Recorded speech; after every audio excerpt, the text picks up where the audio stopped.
차량 운행하기 전에 기본적인 것들 다 세팅해놓고 이렇게 움직이는데 오늘은 예배 전에 이렇게 막 움직였어요.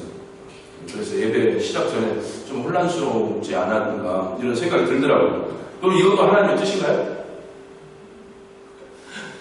우리 사람들 보면, 사람들이 아니라 일반 믿는다고 하는 그런 성도들 보면은 이 작은 것에서 하나님의 뜻인가? 하나님의 뜻인가? 라는 생각들을, 그런 의문들을 품으면서 살아갑니다. 근데 어떻게 보면은 늘 하나님 앞에서, 호람데오라는 하나님 앞에서라는 이런 자세로 살아가는 것은 참 바람직하다고 생각을 할 수가 있지만은, 그런데 이제 크고 작은 모든 일들 가운데 이것이 나를 향한 하나님의 뜻인가? 라는 그런 생각 속에서 살아간다면은 너무 강박관념 속에서 살아가는 것이 아닌가 그런 생각을 좀 해보게 돼요. 그리고 신사도 사상을 가지신 분들 굉장히 위험한 사상으로 분류를 해놓는데 이런 분들 중에는 뭐 예를 들어서 휴대폰을 잊어버렸어요. 집안에 있는데 휴대폰이 어디 있나 생각이 안 나는 거예요. 그래서 하나님께 기도해요. 하나님, 제가 사용하는 이 휴대폰이 어디 있는지 가르쳐 주세요 하니까 하나님이 냉장고 문을 열어봐라 이렇게 음성을 들려주셔서 냉장고 문을 열어보니까 휴대폰이 있다는 거예요. 이걸 하나님의 계시라고 이야기를 하고 하나님의 뜻이다라고 이야기를 주장하는 사람도 있는데, 그것은 이제 자기 생각이죠. 자기 생각이고 자기 암시고 그런 부분들인데, 그것을 일상 속에서 우리가 전부 다는 아니지만 일부분의 이야기겠지만 일상 속에서 모든 것들을 하나님 뜻에 맞추어서 생활을 하는 그런 사람들이 더러 있다라는 것이죠. 그런데 그거는 굉장히 옳지 못한 모습이고, 그리고 비성경적인 모습이고, 그리고 성경을 잘 모르기 때문에 행하는 그런 모습이다라고 할 수가 있습니다. 제가 몇 번에 걸쳐서 하나님의 뜻이 무엇인가 그런 이야기를 많이 드렸어요. 그러면 하나님의 뜻이 무엇인가라는 것을 우리 만약에 성도들은 명확하게 알고 있을 것이라 저는 믿습니다. 하나님의 뜻이 뭐예요? 아멘. 속으로 대답하지 말아요. 하나님의 뜻을 명확하게 아시는 분도 있고, 여전히 교회에 나와서 예배를 하지만 하나님의 뜻이 무엇인지 모르는 그런 분들도 계시고, 세상 사람들은 어떨까요? 당연히 하나님의 뜻을 모르고 살아가겠죠. 그럼 세상 사람들은 모르고 살아간다고 했을 때 우리 믿는 사람들은 하나님의 뜻이 무엇인지 명확하게 알고 신앙생활을 해야 되겠죠. 우리가 믿고 경배하고 예배하는 그 대상이 하나님이잖아요. 그 하나님께서 무엇을 원하는지, 그의 뜻이 무엇이고 그의 의지가 무엇이고 그가 생각하는 것이 무엇인지를 우리가 명확하게 알아야지만이 아버지의 뜻을 알아야지 아버지가 주시는 그 유산을 물려받을 수 있지 않습니까? 그렇지 않나요? 아버지 뜻을 정확하게 알고 아버지 뜻대로 행해야지만이 상속을 받을 수 있을 거 아니에요. 아버지 뜻대로 행하지 않고 아버지 뜻에 어긋나는 그런 생각을 하면 저놈의 자식 하면서 아버지한테 혼나고 유산도 못 받을 수도 있단 말이에요. 그럼 우리에게 주신 유산이 있어요. 그 유산, 하나님 나라, 이 유산을 우리가 물려받기 위해서는 하나님의 뜻을 명확하게 알고 그 뜻에 맞는 삶을 살아야 될 것입니다. 오늘 본문 말씀을 보니까 제가 다시 읽어볼게요. 너희는 이 세대를 본받지 말고 오직 마음을 새롭게 함으로 변화를 받아 하나님의 선하시고 기뻐하시고 온전한 뜻이 무엇인지 분별하도록 하라. 하나님의 뜻은 선하시고 기뻐하시고 온전하다라고 말씀을 해요. 제가 이야기하는 게 아니라 본문에 나와 있는 얘기입니다. 하나님의 뜻은 매우 선하대요. 그리고 하나님의 뜻은 매우 기쁨이래요. 하나님께서 그 뜻을 이루기 위해서 매우 기뻐하신다는 것이에요. 그리고 온전하대요. 그 하나님의 뜻은 빈틈이 없다는 것이에요. 완전하다는 것이에요. 이 하나님의 뜻이 무엇인가 오늘 명확하게 오늘 본문 말씀처럼 분별하도록 하라 라고 하시는 말씀처럼 하나님의 뜻이 무엇인지 명확하게 알고 삶 속에서 말씀 그리고 우리 삶 모든 생활의 전반 속에서 분별할 수 있는 그런 능력 임하기를 예수님의 이름으로 축원합니다. 우리 마태복음 7장 21절 말씀 보면은 함께 읽어볼게요. 나더러 주여 주여 하는 자마다 천국에 들어갈 것이 아니요 다만 하늘에 계신 내 아버지의 뜻대로 행하는 자가 들어가리라. 아버지의 뜻대로 행하는 자가 천국에 들어간대요. 아까 말씀드렸죠. 우리가 유산을 받을 게 있는데, 상속받을 게 있는데 그게 하나님 나라라고 그랬잖아요. 이 천국에 들어가기 위해서, 그러니까 상속받기 위해서는 아버지의 뜻대로 행하는 자가 천국에 들어갈 수 있다라고 이야기를 합니다.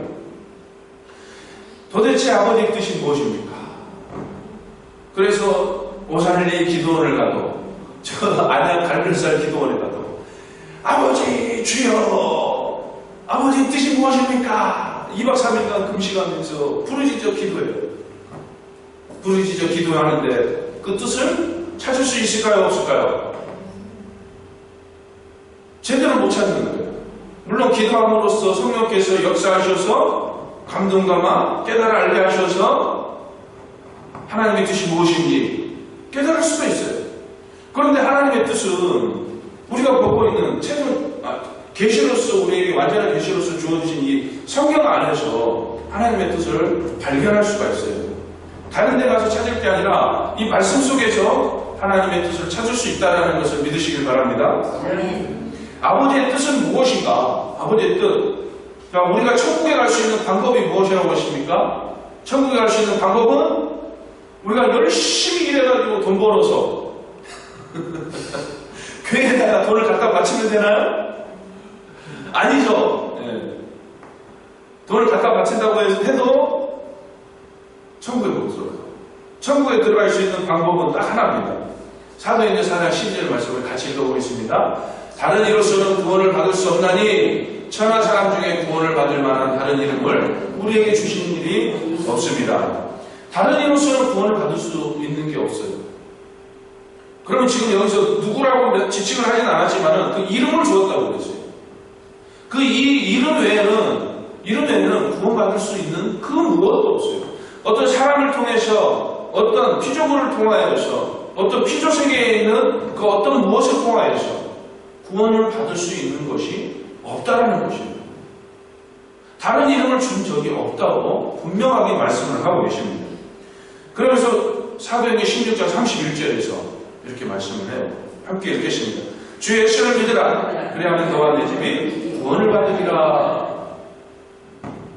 누구를 믿으라? 예수를 믿으라. 예수. 우리에게 구원을 받을 만한 다른 이름을 준 적이 없는데, 구원을 받을 만한 다른 이름을 우리에게 주신 일이 없는데, 다른 이로서는 구원을 받을 수 없나니? 천하 사람 중에 구원을 받을 만한 다른 이름을 우리에게 주신 일이 없는데, 구원을 받을 수 있는 그 이름 하나가 바로 주 예수라는 것이에요.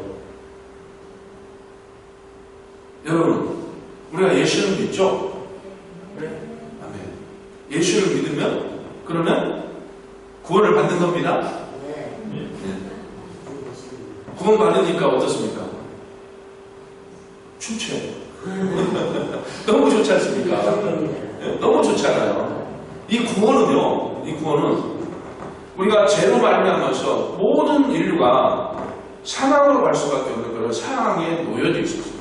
그런데 하나님은 사랑이라고 말씀했잖아요. 디모데전서 4장에서 이 사랑이신 하나님이 모든 인류를 구원하기를 원하신다고 말씀을 해요. 그러니까 모든 인류를 구원하시고 싶어서 당신의 아들 예수 그리스도를 이 땅에 보내주셨어요. 죄로 말미암아서 모든 인류가, 저와 여러분이 사망으로 갈 수밖에 없는 이 상황 속에서 이 사망에서 건져내시고자, 이 사망에서 건짐을 받기 위해서는 죄가 없어야 되는데 이 죄를 속죄하기 위하여서 속죄 제물로 아들 예수 그리스도를 이 땅에 보내주셨다는 것입니다. 그래서 이 예수 그리스도를 믿음으로써 구원을 받게 되는 것이에요. 이것은 우리의 어떤 행위로 주어지는 것도 아니고 어떤 노력으로 주어지는 것도 아니고 예수 그리스도와 아주 친한 그의 형제들을 통해서 주어지는 것도 아니고, 그리고 그의 육적 어머니, 그의 어머니를 통하여서 구원이 주어지는 것도 아니에요. 그리고 예수 그리스도의 그 이름을 위하여서 자신의 목숨을 바쳐 순교한 베드로를 포함한 모든 사도들, 모든 순교자들, 성인으로 추대받는 그 누구도 구원을 대신할 수 없다는 것입니다. 오직 구원은 우리 주님 예수 그리스도 한 분뿐으로만이 주어진다는 사실을 믿으시길 바랍니다. 아멘. 그래서 로마서 10장 9절에서 함께 읽겠습니다. 내가 만일 내 입으로 예수를 주로 시인하며 또 하나님께서 그를 죽은 자 가운데서 살리신 것을 내 마음에 믿으면 구원을 받으리라. 그러니까 이 주 예수 그리스도를 믿는다는 것, 이것은 그가 나의 구원자, 나의 구세주라는 것을 마음으로 믿고 입으로 시인하여서 구원을 받는 거예요. 여러분, 마음으로 믿습니까? 머리로 믿습니까? 마음으로 믿어야 되는 것이죠. 머리로 믿는다는 것은 지식으로 믿는다는 것이에요. 이 지식은요, 지식은 세계사에 나오나요? 4대 성인, 성인으로 분류가 되어 있는 예수에 대한 그 지식적인 부분들, 이런 부분들, 지식으로만 전해지는 이런 부분들을 이해하고 받아들이는 거예요. 이걸로는 구원이 안 되는 거예요. 믿는 거예요. 믿어야 돼요. 마음으로 믿어야 되는 것이에요. 머리로 알고 이해하고 마음으로 받아들이는 것이에요. 마음속에서 내 안에 그리스도께서 사는 것이라, 사시는 것이라, 이게 느껴져야 되는 것이에요. 깨달아져야 되는 것이에요. 그리고 내 안에 그리스도께서 살고 계신다는 것을 체험하게 되는 것이에요. 이게 믿음이에요, 이게. 그냥 단순히 입술로만 고백하는 이 믿음은 진짜 믿음이 아니에요. 그런데 이때 당시에 예수님이 공생의 사역을 하시는 이때 당시, 그리고 초대교회 당시에 그 종교적인 그 상황을 보면은 그리스도인들이 굉장히 핍박을 받았던 그런 시대였어요. 뭐 항상 핍박을 받는 그런 종교이긴 하지만은 교회가 세워지는 그때 당시에 이제 교회가 세워져서 활발하게 왕성하게 활동을 해나가는 그 시기에는 굉장한 핍박을 받았던 시기였습니다. 그래서 입술로만 고백하는 그 순간에도 죽음을 맞이하는 그런 상황에 놓이게 돼요. 예수님의 많은 제자들이 베드로 같은 경우에는 십자가 거북을 매달려서 죽었다라는 순교했다라는 그런 이야기가 있습니다. 누구는 뭐 도마인가요? 도마는 몸통이 두둥강난, 톱으로 몸을 두둥강내어서 순교하는 거예요. 그러니까 여러 가지 형태로 순교를 당해요. 그건 뭡니까? 입술로 고백하는 그 가운데 순교를 당하는 것입니다. 근데 오늘날에는 입술로 고백한다고 해서 핍박하거나 그런 경우는 없죠. 우리나라 같은 경우를 들었을 때. 아직도 이제 복음이 들어가지 않는 그런 거, 이방 종교가 많은 그런 지역에서는 또 이야기가 다르겠지만은 어찌됐든 지금 입으로 시인한다고 해서 어떤 종교적인 제재를 받는다든가 그런 것은 없어요. 그러면 그가 입으로 시인한다고 해서 진짜 참 믿음이냐 그렇지 않느냐 우리가 확인할 수가 없지 않습니까? 그래 참 믿음은 입술로 고백하는 것뿐만이 아니고 마음으로 믿는 것. 마음으로 믿어 의에 이르고 입으로 시인하여 구원에 이르느니라 라고 말씀하신 그 말씀대로 믿고 마음으로 믿고 입술로 시인하는 이 모습 속에 참 믿음의 사람의 모습이다라고 할 수 있을 것입니다.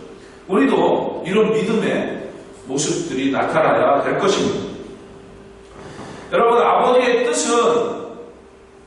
뜻대로 해놔야 된다라고 했는데 그 구원을 위한 천국에 들어가기 위해서는 구원을 받기 위해서는 다른 이름을 준 적이 없고 오직 한 이름만 주었는데 그가 바로 예수 그리스도예요. 이 예수 그리스도를 마음으로 믿고 입으로 시인하는 그 속에서 구원이 임하게 된다는 것입니다. 그래서 요한복음 6장 40절에서 명확하게 하나님의 뜻이 무엇인지 보여줍니다. 함께 읽어보겠습니다. 내 아버지의 뜻은 아들을 보고 믿는 자마다 영생을 얻는 이것이니 이를 살립니다. 아버지의 뜻은 아들 예수 그리스도를 보고 믿는 자마다 영생을 얻는 것이다 라고 말씀합니다. 우리 육신이 죽음에 이르잖아요. 이게 개인적인 종말이고 그리고 예수님께서 재림하실 때는 너무 우주적인 종말이 이루어져요. 어찌됐든 종말의 날에 우리 육신이 그러니까 우주적인 종말일 때는 우리가 죽음을 맛보지 않고 우주적인 종말을 맞이할 때는 예수님이 변화사에서 변화된 모습으로 우리의 모습도 변화가 되겠죠. 그런데 우리 육신이 죽음을 맞이하는, 호흡이 멈추고 영혼이 낙원에 올라가고 그리고 육신은 흙으로 돌아가는 이 종말을 맞이했을 때는 마지막은, 그러니까 주님이 재림하신 그날에 육신이, 흙으로 돌아갔던 육신이 부활체의 모습으로 부활하고 낙원에 있던 영혼이 하파해져서 완전한 부활체의 모습으로 우리가 영생을 누리며 살아가게 됩니다. 이게 하나님의 뜻이에요. 하나님의 뜻. 하나님의 뜻은 아들 예수 그리스도를 믿어서 구원을 받는 것, 즉 영생을 누리며 사는 것이라는 것을 믿으시기를 예수님의 이름으로 축원합니다. 그러면 우리가 예수를 믿잖아요. 그러면 우리가 구원을 받았잖아요. 그러니까 우리는 영생의 복이 주어진 것이에요. 영생의 복. 엄청난 복이죠. 내가 1000억이라는 재산을 가지고 있는데 죽어버렸어요. 이 1000억 아까워서 어떻게 이 세상에 어떤 부귀 영화를 가지고 있어도 내가 구원받지 못하면 아무 의미가 없는 거예요. 아무 의미가 없는 거예요. 1000억이라는 돈을 가지고 있어서 1000년 만년 산다는 이야기가 틀릴 수도 있지만 살아봐야 얼마나 삽니까? 그렇죠, 못다니. 그러면 우리는 어떤 삶을 살아야 되겠어요? 구원받은 자의 합당한 모습을 나타내며 살아야 되겠죠. 자, 하나님의 뜻은 우리의 영생이라고 했는데 이 뜻은 부르심에서부터 시작이 됩니다. 로마서 8장 28절에서 함께 읽어보겠습니다. 우리가 알거니와 하나님을 사랑하느냐 곧 그의 뜻대로 부르심을 입은 자들에게는 모든 것이 합력하여 선을 이루느니라. 자, 그의 뜻대로 부르심을 입은 자들이래요. 이 부르심은 태초부터 예정되어 있었어요. 우리가 어머니 뱃속에 난착되기 전부터, 그리고 우주 만물이 창조되기 전부터, 영원 전부터 하나님의 계획 가운데, 예정 가운데 계획이 되어져 있었습니다. 그래서 하나님의 시간에 하나님의 뜻에 맞춰서 우리가 이 땅에 왔고, 또 우리의 그 삶 속에서 이게 운명론은 아닙니다. 세상에서 이야기하는 운명론하고는 달라요. 우리의 운명은, 정해져 있던 운명은 사망이었어요. 죄로 인해서 지옥으로 갈 수밖에 없는 그 사망이었어요. 이 죽을 수밖에 없는 이 운명 속에서 하나님께서 건져주신 것이에요. 이게 하나님의 예정이었고 하나님의 선택이었습니다. 그래서 제가 신학 강의하다가 이게 여기서 딱 멈추고 더 얘기하면 안 하는데, 모든 인류가 구원을 받기를 원하시는 하나님의 그 사랑 안에서 아들 예수 그리스도를 이 땅에 보내주셨고, 모두가 다 죽음으로 갈 수밖에 없는 그 상황 속에서 저와 여러분을 택하셔서 선택하셔서 예수 그리스도를 누군지 알게 하시고 깨닫게 하셔서 믿게 하신 것입니다. 이게 바로 하나님의 은혜예요. 특별한 은혜예요. 모든 이들이 우리가 죽을 수밖에 없는 그 길로 가는 곳에서 건짐을 받았다는 것이죠. 이게 구원이고, 이게 특별한 선택이고 특별한 은혜라는 것입니다. 이 특별한 은혜를 주시기 위해서 우리를 부르셨다는 것이에요. 그것이 바로 하나님의 뜻 가운데에서 우리가 부름을 받은 자의 모습입니다. 이 부르심을 입은 자들, 그 부름받은 우리들을 구원하시기 위해서 모든 것들을, 세상 돌아가는 모든 것들을 합하여서, 합령하여서 하나님이 계획하신 그 계획을 이루어 가신다는 것이죠. 곧 그의 뜻대로 부르심을 입은 자들에게는 모든 것이 합력하여 선을 이루어 간다라고 말씀하십니다. 저 멀리 콩고 민주공항에서, 저 멀리 기니에서 이거 한국까지 온 그 이유가 무엇일까요? 그리고 우리 만날 교회에 와서 신앙생활을, 이 모든 것들이 하나님의 크신 계획 가운데 놓여져 있다는 것입니다. 이 하나님의 뜻을 이루기 위하여서 우리가 부름을 입었다라는 이 사실을 믿으시길 바랍니다. 그러니까 모든 것이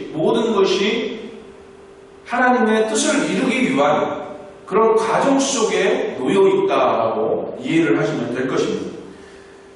그러면 이 뜻을 이루기 위하여서, 이 뜻대로 살기 위해서 우리는 어떤 삶을 살아야 됩니까?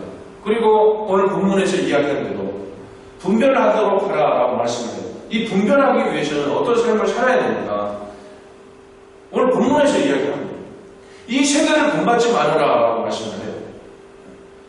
이 세대를 본받지 말아라. 이 세대는 어떤 세대입니까? 지금 오늘날 이 세상은 어떻습니까? 노아 때처럼, 그리고 소돔과 고모라가 멸망하기 전처럼 악이 만연한 시대예요. 악이 만연한 시대. 이 악을 느끼지 못하신다면 문제가 있죠. 세상에 뭐 악해, 이런 얘기한다면 그 사람은 선한 위치에 서 있지 않다고 볼 수도 있는 거죠. 이 세상이 너무나도 악하잖아요. 너무나도 악해요. 거짓이 비벼하고, 비방, 정죄하고, 그리고 음란한, 타락할 때도 타락하는 세상이지 않습니까? 그렇죠. 우리 마포. 마포가 아니라 마포. 네. 잠깐 얘기하겠는데, 젊을 때에 힘다해서 하나님을 섬기는 것이, 이건 너무나 큰 복이에요. 젊었을 때 어떻습니까? 놀기 바쁘잖아요. 네? 저도 놀았지만, 젊어서 특히 이렇게 20대 혈기 왕성할 때, 이태원 클럽 가서 춤추고, 네? 맥주 마시고, 얼마나 재밌어요.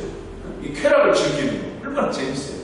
근데 이게 다 무의미하다는 거지. 그 순간은 즐거울지 모르지만, 그 다음날 하루가 지나고, 그 다음날 아침에 눈 뜨면 후회하고, 아이고 속쓰려 하면서, 이런 과정을 반복하면서 살았어요. 너무나도 불행한 삶을 살았어요. 너무나도 그 시간이 너무나도 아까워. 그 시간을 하나님의 영광을 위해서 사용하였다면 벌써 엄청난 그 결과물들이 쌓여 있을 텐데 그게 너무나도 아깝다. 그 말을 했는데 자, 우리가 뜻대로 하나님의 이 뜻을 알았으니까 이 뜻대로 살기 위해서는 분별하며 살기 위해서는 이 세대를 본받지 않는 삶을 살아야 된다는 것이에요. 악이 만연한 이 세대에서 구별되어진 삶을 살아야 된다는 것이에요. 구별된다는 것은 거룩을 이야기하는 것이에요. 이 세상은 죄로 물들어 있잖아요.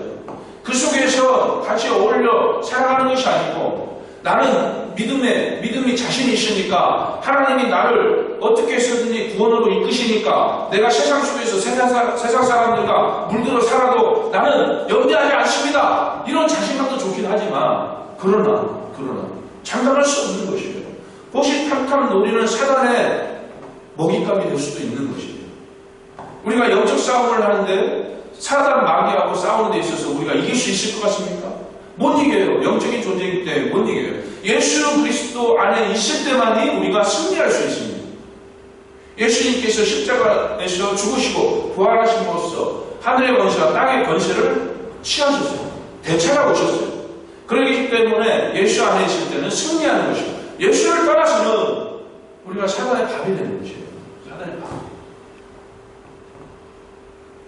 그래서 하나님의 뜻대로 살기 위해서는 이 세대를 본받지 않는 구별된 삶을 통해서 하나님께 헌신하는 그런 삶을 살아야 됩니다. 하나님께 헌신하려고 하니까 이런 생각이 들더라고요. 다시 믿음이 회복되기 전에 자꾸 이제 어머니가 이야기하고 자꾸 이제 옆에서 제대로 똑바로 신앙생활을 해라. 이런 그때 당시엔 잔소리였죠. 지금으로 생각하면 너무나도 감사한 이야기인데 그러니까 그런 소리를 들으니까 한 번은 생각을 해봐요. 교회 나가서 다시 나가봐? 이런 생각을 하면서 교회 나가면 그 시간에 좀 누워서 더 잘 수도 있고 또 어디 놀러가서 아름다운 경치도 구경하고 그럴 수 있는데 그 시간에 가면 뭐 1시간이고 왔다 갔다 하는 시간까지 한 2시간이고 인사하고 하면 한 2시간 정도 별거 아닌데 이렇게 저울질을 하는 거예요. 그리고 이 맛있는 술담배를 끊어야 되는데 이 술담배를 끊으면 무슨 재미로 살아와? 정말 이런 생각을 했어요. 저울질하는 거예요. 저울질하는 제 모습을 수없이 봤습니다. 그런데도 여전히 세상 속에서 세상과 타협하면서 그런 삶을 살았어요. 그것은 하나님의 뜻대로 사는 삶이 아니었어요.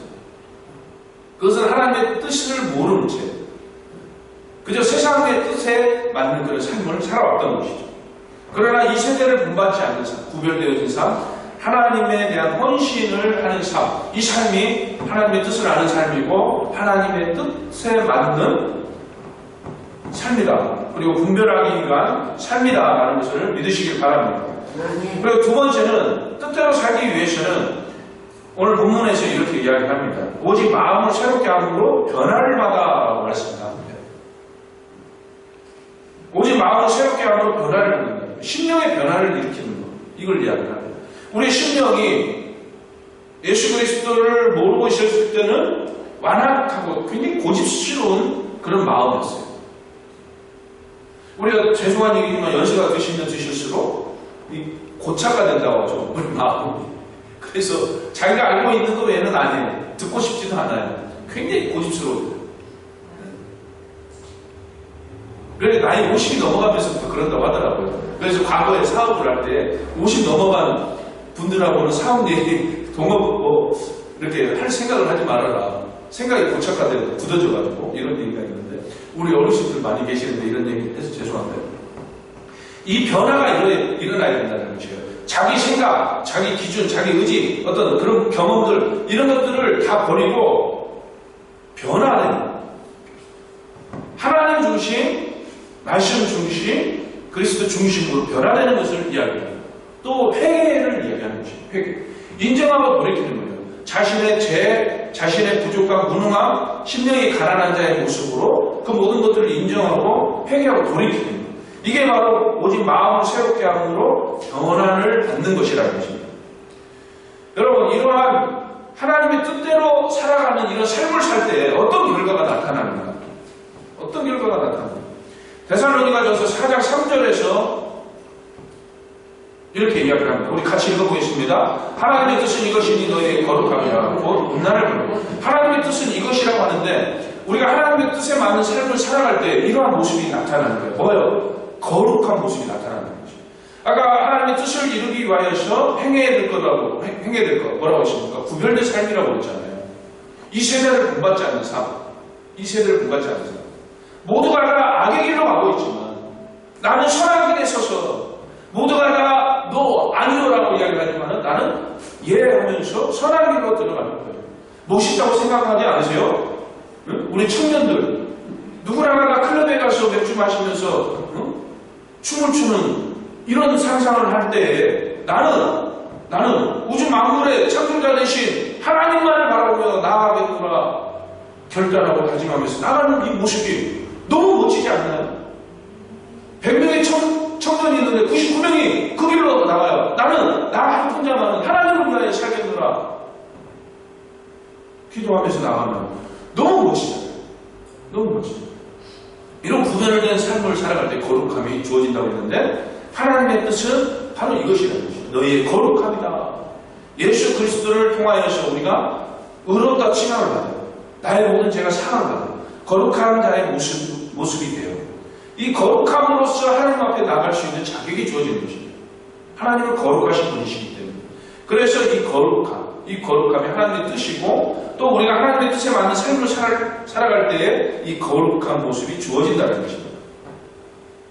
그리고 데살로니가전서 5장 18절 말씀에 함께 읽어보겠습니다. 범사에 감사하라. 이것이 그리스도 예수 안에서 너희를 향하신 하나님의 뜻입니다.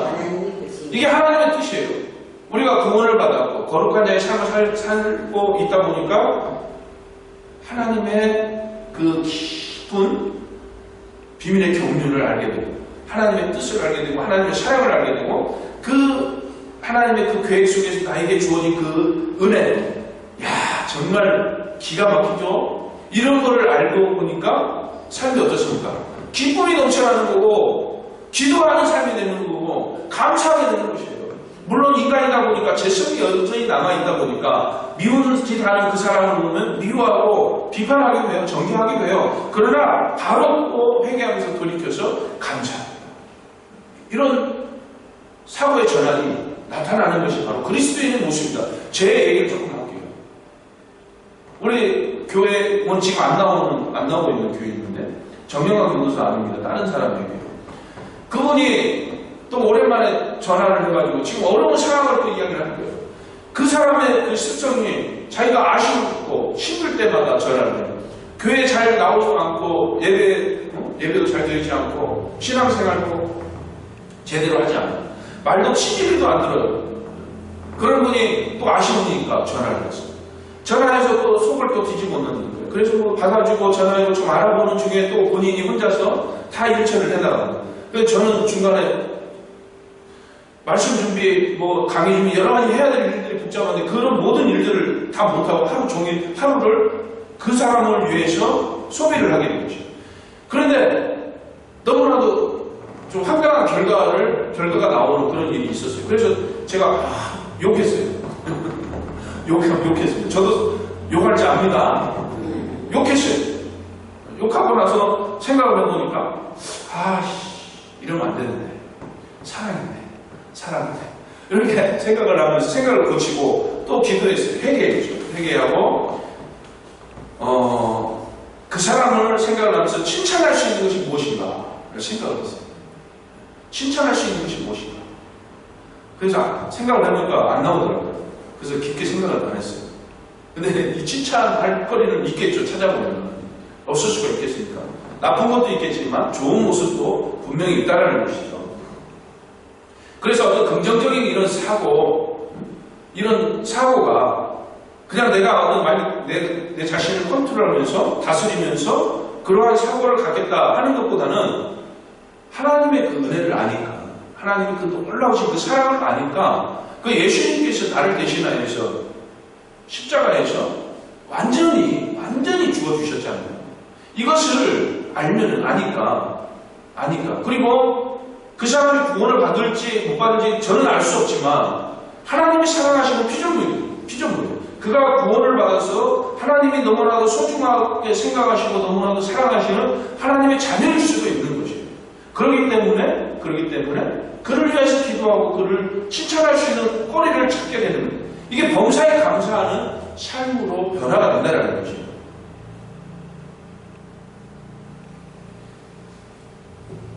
항상 기뻐하라 쉬지 말고 기도하라. 범사에 감사, 이것이 그리스도 예수 안에서 너희를 당하신 하나님의 뜻이다. 항상 기뻐하고 기도하고 감사하는 것, 이게 하나님의 뜻이기도 하고 또 하나님의 뜻을 아는 사람들이 삶 속에서 기쁨의 삶을 누리게 되고 하나님께 감사와 영광의 기도의 삶을 살게 되는 것이고 범사에 감사하는 삶을 살게 된다는 것입니다. 여러분, 사랑하는 우리 만나기 성도들은 하나님의 뜻을 찾아 헤매는 그런 일이 없었으면 좋겠습니다. 하나님의 뜻은 확고합니다. 저와 여러분의 구원이에요. 영생이에요. 이 영생은 이 구원을 이루기 위하여서 모든 것들을 합하여서 그 목적을 이루어 가시고 계시는 하나님이시에요. 그럼 우리 삶 속에서 기쁘고 좋은 일도 있고 그리고 슬프고 아픈 일도 있어요. 그 모든 것들이 나를 구원하시기 위한 하나의 방편으로서 주어진 것이라는 것을 깨달아 알고 기쁘고 감사한 일이 있다. 그러면은 더 큰 영광으로서 하나님께 감사와 영광을 슬프고 고난이다. 그러면은 이것을 통하여서 내가 더욱더 견고한 믿음의 삶을 살아갈 수 있도록 하나님께 부르짖어 기도하며 강구하는 거죠. 하나님을 더욱더 의지하는 것. 이게 바로 하나님의 뜻을 아는 자의 삶이고 또 하나님의 뜻에 맞는 삶이라는 것을 믿으시길 예수님의 이름으로 축원합니다. 이 하나님의 뜻을 알기에 우리는 이제 삶의 목적을 알고 그 목적에 맞는 삶을 살아야 될 것이고 그 목적에 맞는 삶을 살아갈 때 우리의 삶이 행복하게 될 것입니다. 하나님의 뜻을 이루는 삶이 되시길 바라고 그때 영생의 복은 물론이고 약속된 은혜와 복이 우리 삶 속에 풍성하게 임하기를 예수님의 이름으로 축원합니다. 기도하시겠습니다.